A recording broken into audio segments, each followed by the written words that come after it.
Hello. Hi. Hi. We have some commenters in here that are like, I'm crying over the finale.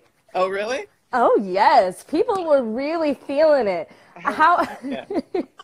I mean, Good Girls always kind of ends on a cliffhanger. I was just telling the commenters that. But I feel like even though you guys had to stop a little short, this still wraps up season 3 really well. It just so happens that it was a kind of a button at the end that made it seem like, oh, what's going to happen next?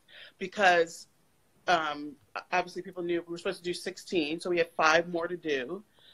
We were 1 scene shy for episode 12. Oh, wow. So we're like, I hate that we can't at least get that out. But oddly enough, because it ended the way it did in the park, right? That's the one that aired. Yes, yes. I was like, well, that's an interesting button that, she pops up and we're all like, hey. You're like, let me help you. because that's the perfect response. You're already kind of like, girl, I painted your nails 1 time. Like, Right. You're being a little weird. But What more do you want? Exactly. But us as audience members, we know that, this is the new big bad, if you will. Right. So I thought at first we were like really upset about it, but again, once I realized it was this episode that had that at the end, I was like, at least it gives it a little button that works for a quote unquote an early finale. Exactly. Can you tease at all what else was to come for season 3, or do you think some of that's going to move into season 4? I'm pretty sure if we get picked up, we will finish the 5 that did not air, because I know that's how Jenna wants the story to go. So we will definitely still do those there, and I believe we were shooting 13 and 14 was the one that May was gonna direct. Oh my goodness. Just missed it. Oh, well, I mean, we have to have that happen. Whatever we need to do, whatever petition I need to sign, I am here. I am with y'all. I mean, it was supposed to happen, and so I presume. Well, here's the thing. I presume that they'll go right into it. She may not want it because it'll be the beginning of the season. Yeah. And depending on how she feels, preparing for it, then she may push it or whatever. But yeah, she was supposed to do the next one.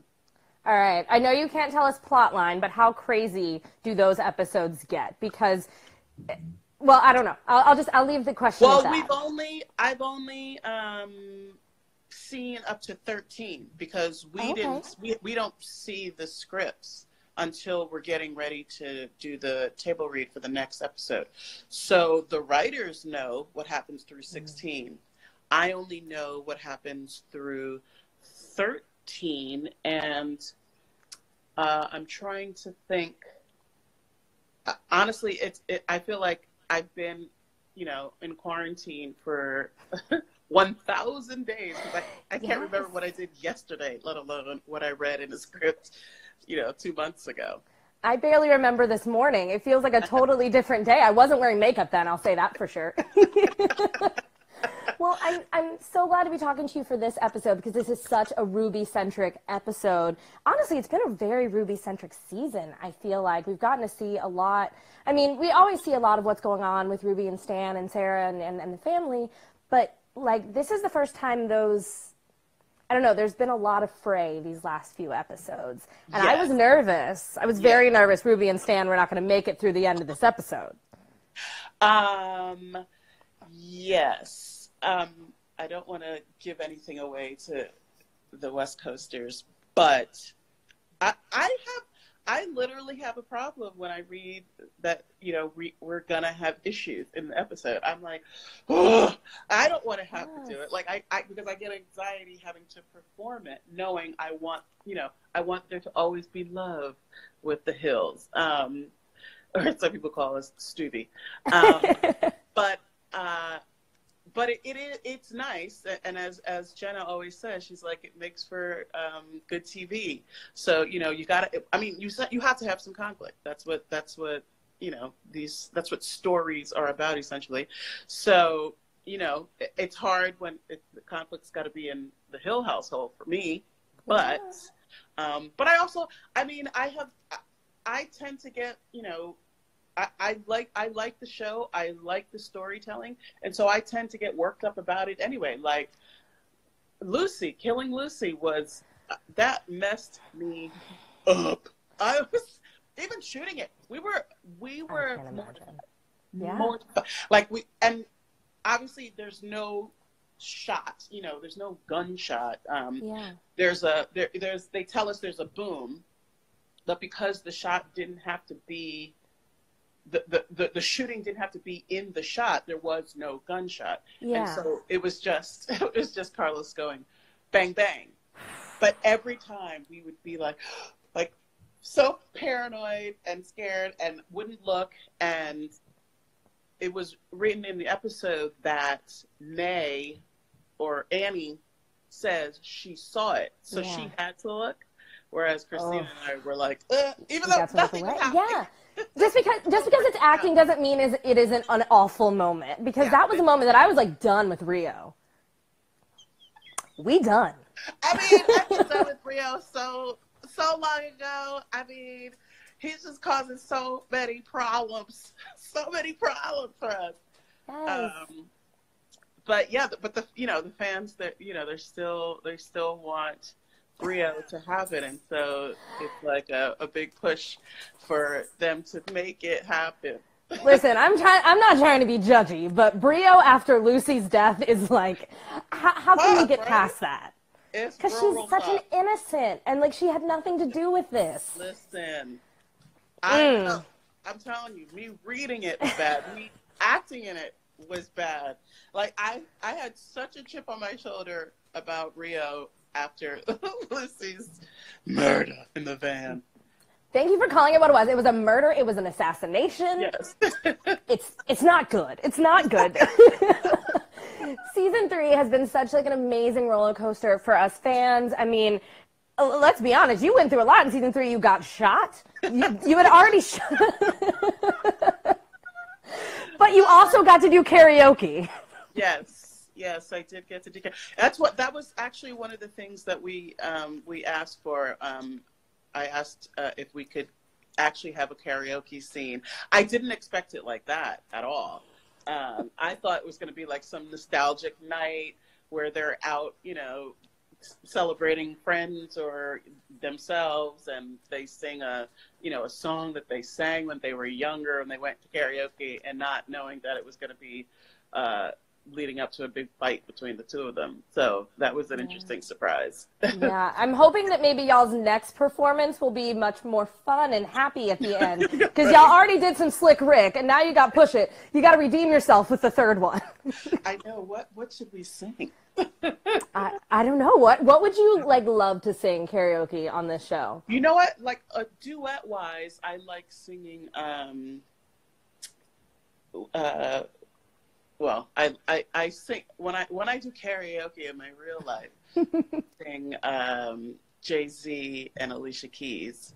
New York Empire State of Mind. Is that what it is? Yes, Empire State of Mind. And but I would love for them to do like a love song. I don't know.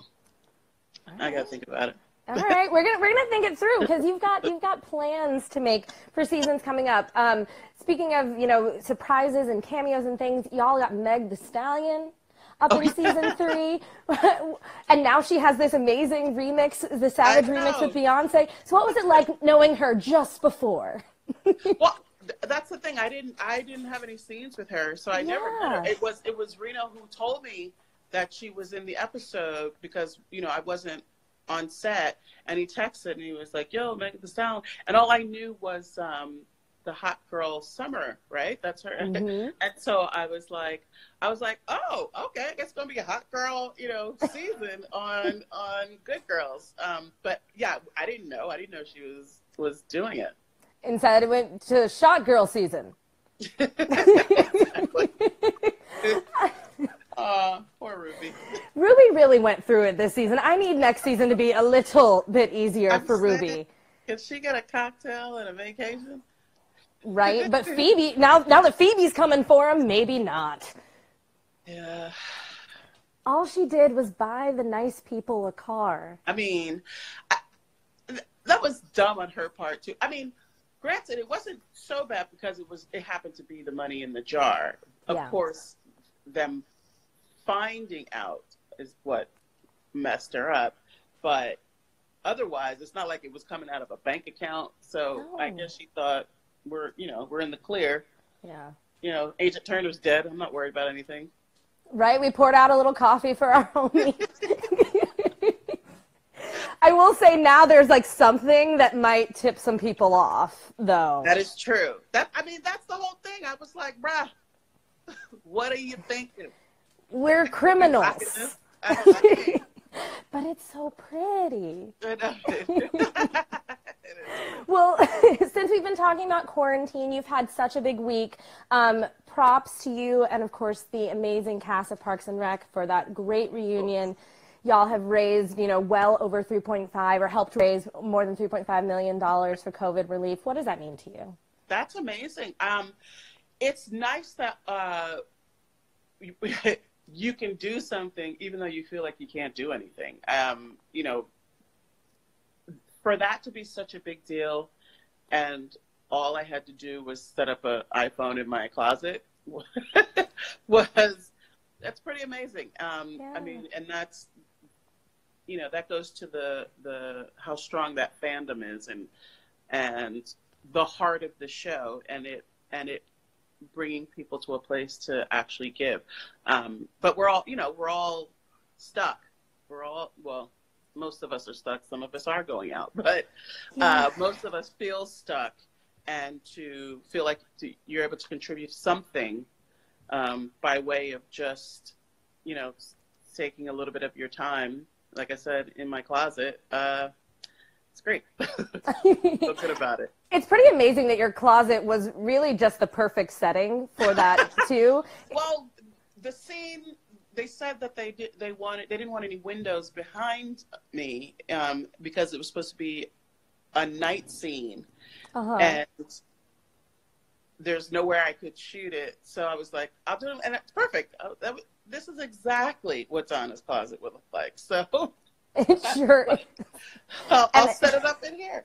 And I know how you feel because setting up all of these is always such a production. It's like this thing is lit up behind me, like setting up for any sort of video interview.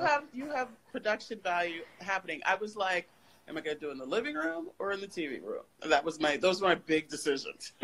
Well, your decisions have worked out. It looks so amazing. I know we've kind of teased a little bit of season 4, but to the fans of Good Girls who are wrapping up the season tonight, what do you want to kind of leave them with as they, take a sip of their bourbon and move into the sunset? I would say keep hope alive about that there will be a season 4 so that we can actually get these last 5 to you. I feel hopeful in that regard. And I feel like if we get to go there, knowing the direction, we were going in this season 3, if we get to go to do season 4, it's gonna be bananas. Oh, so, okay. Yeah, I have a little bit of anxiety about the scripts that I haven't seen, and I have specifically not asked Jenna about it because I do want the answers, but I like to see it in real time, and I don't want it floating in my head. But I have an idea of stuff that's coming, and yeah, it's gonna be intense. And then so that means season 4 will be even crazier. Oh yeah. Very last question for you. What would you say is a happy ending for Ruby when this is all said and done? Oh, she gets the all clear from her doctor for Sarah, and somehow the house is paid off and they get a new car, a used car, but a well-working car. And they literally ride off into the sunset right like that. That's perfect. Exactly. The kids well, Thank you so much for your time. I know it's, you know, even though we're at home, it's still busy, and it's still so great to get a chance to chat. Yes, well, thank you. I appreciate it, Angela. Well, thank you guys all for tuning in. We love that so much that you guys are supporting Good Girls, and we hope that you guys are watching also on Netflix if you do need to catch up and rewind a little bit, because we've got some seasons there, and I'm sure season 3 will be there soon. So The hopes. fingers crossed. Thank you so much, Retta. Good night, everybody.